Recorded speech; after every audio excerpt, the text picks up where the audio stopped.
giving men jobs, okay? And we'll discuss that in a little bit, okay? So women are going to be in the household doing what they can. They're not out earning an income. Some of them are, but most of them are not. And so they're going to doing what they can to try to balance the budget, try to keep the family afloat. And so what we're going to see here is this kind of shirt is going to be starting to be mended. Okay, if you can tell, it's a bunch of scraps pieced together like a jigsaw puzzle that's not meant to go together in any way.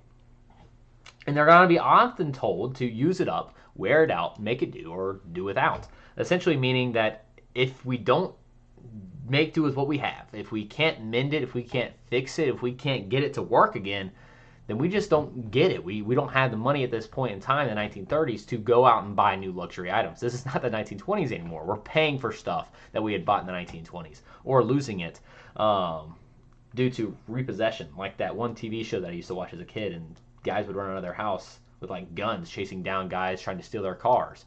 Side note. This will be the point in the class where I show you a clip from that TV show and we reminisce about my sad, tragic childhood. Anyways, so women in the Great Depression, they want to support their families the best way they can, but they're not going to be really hired. Like I said, they're not going to be earning an income. That's taking jobs away from men, and that's not what America during the 1930s is all about. Okay, it is about trying to get specifically white males employment. Many felt that these women were taking jobs from men, and therefore that kind of is going to be frowned upon. So, like I said, New Deal programs are not going to be for African Americans, and they're not going to be for women. It is either they're mostly limited to men or preferring men. Think about it, guys. The TVA and the CCC are doing what? They're building their construction jobs. They're constructing infrastructure that is needed for America to persevere as the great nation that it is. But women during this time aren't working in the construction industry. You might see some women in factories, but most women are in those traditional roles at this time. That's not out of the norm. That is the norm. So with that, we're going to see women also have a lower minimum wage. That, of course, is wrong. We know that women and men should be paid equal. It should be based off of talents. But during this time, women are undervalued. They're going to be paid lower. Social Security Act is not going to cover women. If you think about Social Security today, if you try to go and draw Social Security, most likely you're not going to be able to. Okay, one, if you haven't had a job long enough, you really haven't been putting into Social Security. But two, you're not part of what we view as the workforce. Okay, now maybe of course if you dropped out of high school and then therefore you probably would be eligible for it, but you're probably not going to be able to. Okay, it's for people that are supposed to be employed. Okay, and America's view during the 1930s is women aren't really supposed to be employed. So the New Deal didn't really address women's problems specifically. Now, that does not say that there wasn't any progress for women during this time period. We discussed that through the 1920s that women get suffrage. They get the ability to vote. So there is some progress. But we're also going to see in the White House, Eleanor Roosevelt is going to be expanding the role of women. So we discussed that there is a cabinet position. Okay, we know that there is a cabinet, and now there is a black cabinet. Up to this point, the first lady or the first woman has not been considered a cabinet position. Okay, through FDR's presidency, it is now a cabinet position, which is huge. Okay, there is a voice in the White House that is female. Okay, that's unheard of. In addition, or due to this, or this all stems from, that's probably the better phrasing. This all stems from FDR is truly dependent on his wife's input. He goes to her for advice constantly and for information, that kind of her perspective. She's notably a very, very, very popular, very well-known first woman.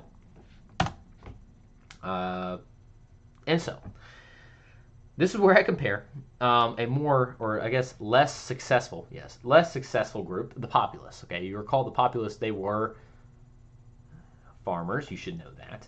I gave you a nice little time, and I paused for you. You should have answered that. Don't dishonor me or disgrace me.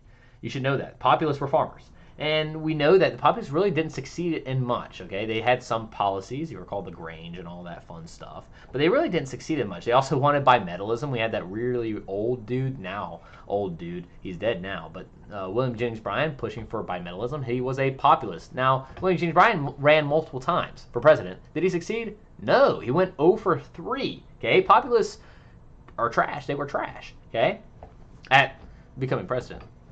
Progressives, on the other hand, had multiple presidents. They pushed for antitrust, Theodore Roosevelt. They pushed for child labor laws. They pushed for women's rights. They pushed for temperance. All of those things we see go through in the 1920s and 1930s. Okay, we see labor reform. We see unions get rights. Okay, we see Social Security, which is there to help the needy, the elderly, the impoverished. A lot of this stuff is taking place, okay? The progressives are successful, okay? So, the question is this. With what's upcoming, do we think we're going to see more growth of the government? Remember, some America during this time is afraid that we're getting way too much power to the central government. FDR is accumulating way too much power. They're calling him a socialist. They are drawing cartoons we've seen of him being a monarch, a king, okay? Other progressive presidents have been drawn this, okay? You recall back to Theodore Roosevelt. He was being depicted as a king. If you recall the imperialistic crown, okay? A lot of power is being accumulated under this progressivism toward the central government. So do we think this trend is going to continue? Or do we think in the future we're going to take steps back? Do we think that we're going to see a stand against this growth of government, this growth of central power, okay? A lot of that's going to unfold in the next unit. We'll discuss it. It'll be fun. With that, we are done with 6.4c. Yeah, that's right, 6.4c. Your test is upcoming, and I hope you enjoyed this very fun and powerful presentation. If you have questions, feel free to email me. This is for sub time. I had a sub during this time. If you have questions for him, he can text me, and I, of course, can email you or put a stream blast out or whatever. I can get in touch with you, okay? If you have questions, ask him, and he can relay that to me. It's no problem, okay? Cool. Thank you. I hope you enjoyed.